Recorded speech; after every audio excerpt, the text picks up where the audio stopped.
সরস্বতী পুজোর প্রাক্কালে পুজোর দ্রব্য সামগ্রী কিনতে বাজারমুখী ক্রেতারা। রাত পেরোলেই সরস্বতী পুজো, সকাল থেকেই বাজারমুখী ক্রেতারা। ফল ফুল সবজি দশকর্মা ভাণ্ডার পুজোর যাবতীয় সামগ্রীর দোকানে ক্রেতাদের ভিড় দেখা গেল। যেহেতু হাতে খুব একটা সময় নেই, সেজন্য অনেকেই সকাল থেকে শহরের বিভিন্ন বাজারে পুজোর দ্রব্য সামগ্রী ফল ফুল কিনতে ভিড় জমান। এ বিষয়ে এক ফল ব্যবসায়ী জানিয়েছেন, এবছর ভালোই বাজার রয়েছে। সরস্বতী পুজোর সময় নারকেল, কুল ও শাঁখালুর চাহিদা বেশি থাকে। এবছরও যথেষ্ট চাহিদা রয়েছে, ভালোই বিক্রি হচ্ছে। পাশাপাশি ডাব সহ অন্যান্য ফলেরও ভালো বিক্রি হচ্ছে। আশা রাখছেন প্রত্যেক বছরের মতো চলতি বছরও সরস্বতী পুজোর সময় ভালোই বাজার হবে। সকাল থেকে ক্রেতাদের আনাগোনা বেড়েছে। আশা রাখছেন বিকেল গড়িয়ে সন্ধ্যেতে আরও ক্রেতাদের আনাগোনা বেড়ে যাবে।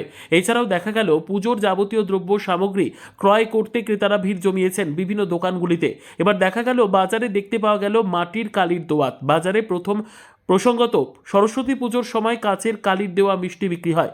এই বিষয়ে এক বিক্রেতা জানিয়েছেন, বাজারে এবার প্রথম এসেছে মাটির কালির দোয়াত। মোটামুটি চাহিদা রয়েছে এবং বিক্রিও হচ্ছে। এটা কি দাম আছে?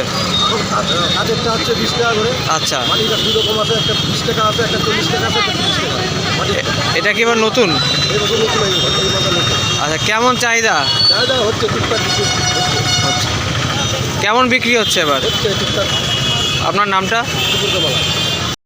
কি হচ্ছে ফল? ভালো, খুবই ভালো, সেই ভিড় আছে, সকাল থেকে ভালো ভিড় আছে। কোন ফলের চাহিদা সবচেয়ে বেশি? মানে কেশর আলু, কুল, নারকেল ফুলের এই দুটো ফলে তো পূজা না। শাকালুর কত দাম আছে?